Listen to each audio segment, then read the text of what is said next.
বন্ধুত্ব সব দিকে রাখা দরকার, বন্ধুত্ব সব দিকে হওয়া দরকার, ক্লোজ সবগুলোর মতো হওয়ার দরকার। এই যে মনে করেন একজনকে পাইছি আরেকজন ভুলে গেছি, বন্ধুত্ব এটা না। বন্ধুত্ব হচ্ছে যে আসল বন্ধু হচ্ছে যে যারা মানে বিপদে পাশে আসবে, ইভেন কি সুখে দুঃখে সবার সাথে সব কিছু শেয়ার করবে।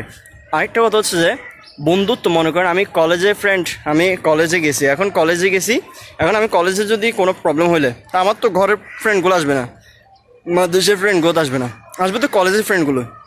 এরপর আমাদের ঘরের কোনো প্রবলেম হলে আমাদের ঘরের পাশের ফ্রেন্ডগুলো আসবে, কলেজের থেকে তো আসবে না, মাদ্রাসা থেকে তো আসবে না। মাদ্রাসা যদি কোনো প্রবলেম বললে তখন আমার ঘরেরগুলো তো আসবে না, তারপর কলেজ থেকে তো আসবে না। ঠিক সেম বন্ধুত্ব থাকা দরকার, কিন্তু সবার সাথে মিলমিশ করে রাখা দরকার। এখন আমি কলেজের ফ্রেন্ডদেরকে বেশি সময় দিচ্ছি, ইভেন কি তাদের সাথে চলতেছি, সেজন্য ঘরের ফ্রেন্ডগুলো রাগ করে বসে থাকবে, তারপর মাদ্রাসাগুলো রাগ করে বসে থাকবে, বিষয়টা এমন না।